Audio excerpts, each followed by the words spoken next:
इस उद्धार में आपके लिए पापों की क्षमा है, इस उद्धार में आपके लिए चंगाई है, इस उद्धार में आपके लिए छुटकारा है, इस उद्धार में आपके लिए बहुतायत है और इस उद्धार में आपके लिए संपूर्णता है।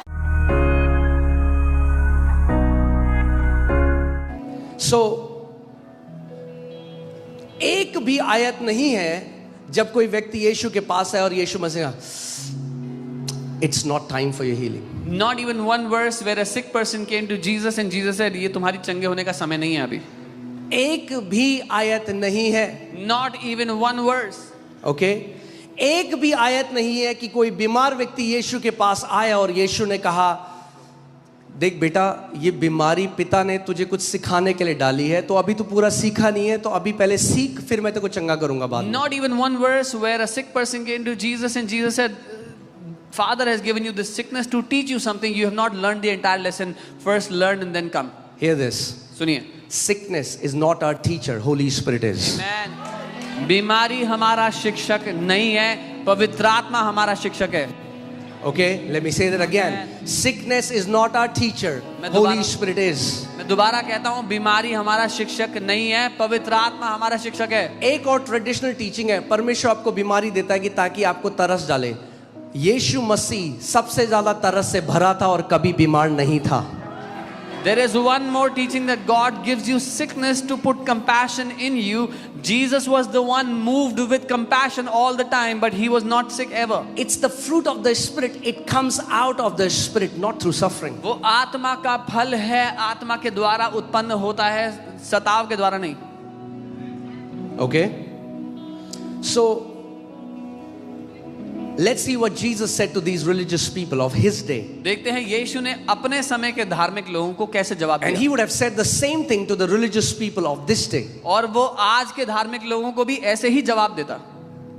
Matthew 22:29. मत्ती 22:29. Jesus answered and said to them, "You are mistaken, not knowing the scriptures nor the power of God." यीशु ने उन्हें उत्तर दिया कि तुम भूल में पड़े हो, तुम धोखे में पड़े हो, तुम पवित्र शास्त्र और परमेश्वर की सामर्थ्य को नहीं जानते। क्योंकि ये वो लोग थे जो घमंड करते थे कि देखो हमें पूरा तोरा आता है, हमें पूरी बाइबल आती है। These were the people who used to boast about knowing the entire Torah, the entire Bible. और यीशु उनसे कह रहा है, ना तो तुम्हें परमेश्वर के वचन की समझ है, ना तुम्हें उसके सामर्थ, उसकी पावर की समझ है। And Jesus is answering and telling them, neither do you know the word of God, nor do you understand the power of God.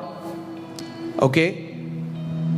So अब हम वचन से देखेंगे, मैं आपको हल्के हल्के लेके जाऊंगा। Is that clear? मैं आराम से बेस बना के आपको सिखाना चाहता हूं कि आपके अंदर कोई भी डाउट ना हो। Now we look at it from the word. I'm taking it slowly so that I can make a base in your life so you have no doubt. ना केवल आप चंगे रहो, मगर हजारों लाखों को चंगा करो यीशु के नाम में। Not only you live a healthy life, but you heal thousands upon thousands of people. सबसे पहली बात आपको एक चीज क्या समझनी है? The first thing you have to understand. चंगा करना परमेश्वर का स्वभाव है। To heal is the nature of God. Okay, उसका कैरेक्टर है। It's His very character. God is a healer. परमेश्वर चंगा करता That's है। his character. ये उसका चरित्र का हिस्सा है। ओके, और इतना उसके कैरेक्टर का हिस्सा है कि उसने अपना नाम Amen. इसके ऊपर दे दिया। It is so much a part of His character that there is one of His names based on this character. Exodus 15:26, अभी हमें सारे स्क्रिप्चर में जाएंगे नहीं, मैं आपको जल्दी से बता रहा हूँ। वहां पे लिखा है, I am the God who heals thee.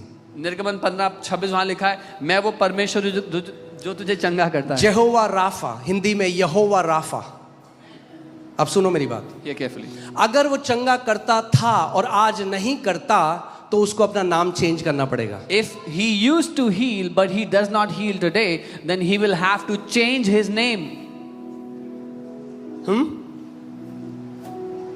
अगर, क्योंकि उसके एट्रीब्यूट से, उसके कैरेक्टर से उसका नाम जुड़ा हुआ है। Because his name is connected to his attribute, his character.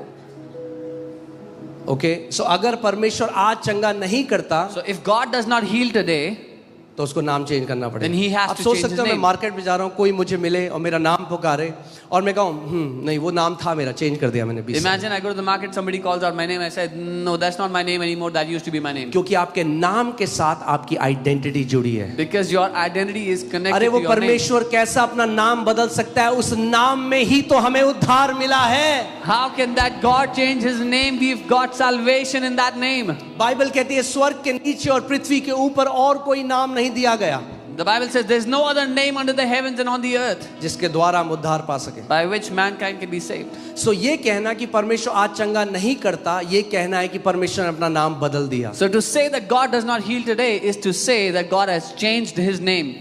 No longer he will be called I am, he will be called I was. अब उसको मैं हूं नहीं कहा जाएगा, अब उसको मैं था कहा जाएगा। मगर हालेलुया, हमारा परमेश्वर मैं हूं है, But वो we praise बदलता God नहीं है। that our God is I am, he does not change. Amen. If healing was a temporary gift, God will not put it an attribute to his name. अगर चंगाई थोड़े समय के लिए होता तो वो अपने नाम को उस पर ना बना देता। Okay? So, Malachi 3:6 says, I the Lord change not. Malachi 3:6 वचन कहता है मैं यहोवा बदलता नहीं हूं। मैंने किसी को मैं मिला, एक भाई को जो विश्वासी था, I met a और वो कह brother रहे who was a क्योंकि believer. आज अब मेडिकल साइंस इतनी ज्यादा एडवांस हो गई है, इसीलिए परमेश्वर अब चंगाई नहीं करता। And he said because medical science is so advanced now, that is why God does not heal anymore. That's the stupidest argument I've ever heard. ये सबसे बेवकूफी भरा आर्गुमेंट है जो मैंने आज तक सुना लाइफ में। Okay?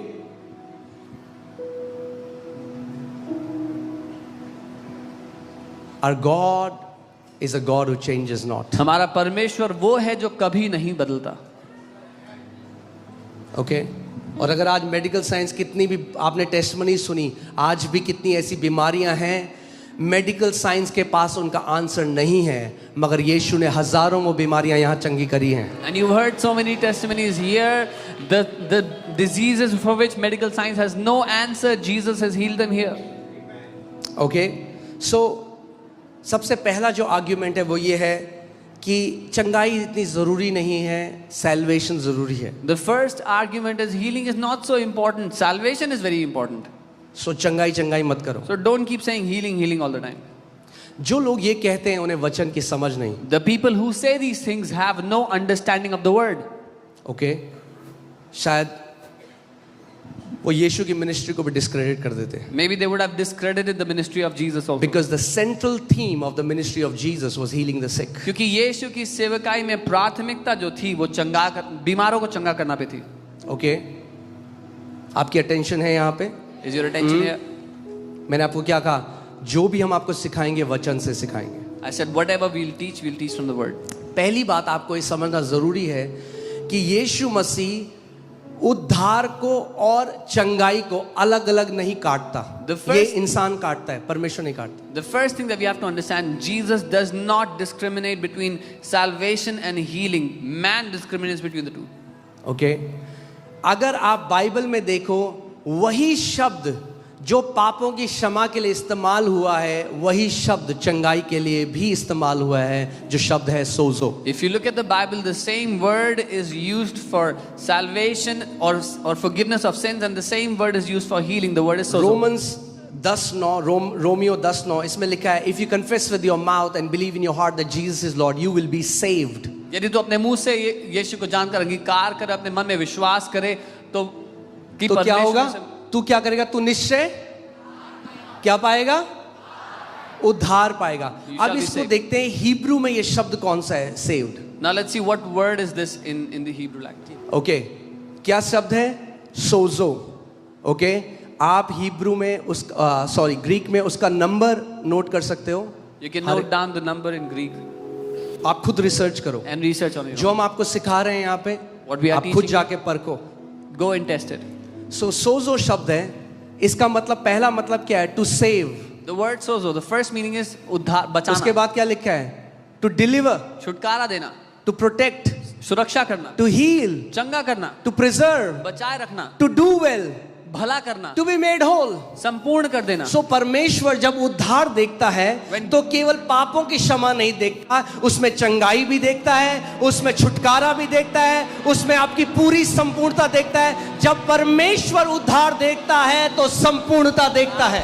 When God looks at salvation, He doesn't only look at forgiveness of sins, but your healing, your deliverance, your protection, your protecting you, preserving you. He sees everything within that salvation.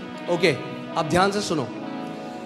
जब पवित्र आत्मा ने, author Bible का पवित्र आत्मा है, उसने इंसानों को इस्तेमाल किया. The author of the Bible is the Holy Spirit. He has used people to write सो जब उसने रोमियो 10:9 में ये लिखा, उद्धार के लिए क्या शब्द लिखा? सोजो. it. When he wrote this in Romans 10:9, he used the word sozo. आप देखते हैं मरकुस 5:34 में, जब वो औरत जिसको लहू बहने का रोग था, जब वो चंगी हो गई तो यीशु मसीह ने उससे क्या कहा? Mark 5:34, when the woman with the issue of blood got healed, what did Jesus say to her? Okay, he said to her, daughter, your faith has, क्या बोला? your faith has healed you. कि तेरे विश्वास ने तुझे चंगा किया है. मगर ये यहाँ पे यीशु मसीह ने ये नहीं बोला, ये तो अनुवाद है उसका healed. Jesus didn't say this. This is just a translation. अब बाइबल एक है, इसका लिटरल देखते हैं, जो शब्द वहां पे ग्रीक में वो क्या है? Can you put the Young literal translation?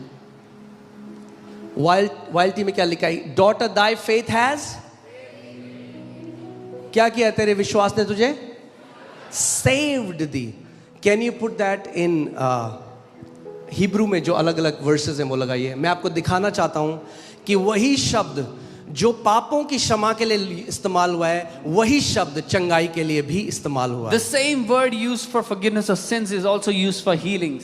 Okay, Matthew 1:21 में उसका नाम स्वर्गदूत ने कहा जीसस रखना, फॉर ही शैल सेव. वही शब्द है, राइट?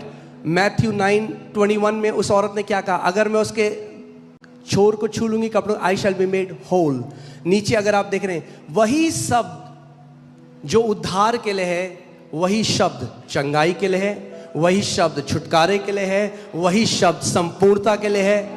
सो परमेश्वर कंपार्टमेंटलाइज नहीं करता, उद्धार को मनुष्य करता है. इस उद्धार में आपके लिए पापों की क्षमा है, इस उद्धार में आपके लिए चंगाई है, इस उद्धार में आपके लिए छुटकारा है, इस उद्धार में आपके लिए बहुतायत है, और इस उद्धार में आपके लिए संपूर्णता है.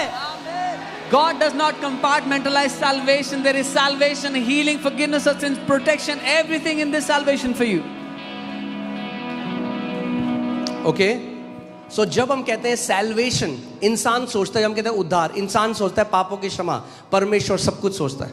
When we say salvation, man thinks of it as forgiveness of sins, but God sees everything. He considers everything. कितने लोगों को क्लियर है बात?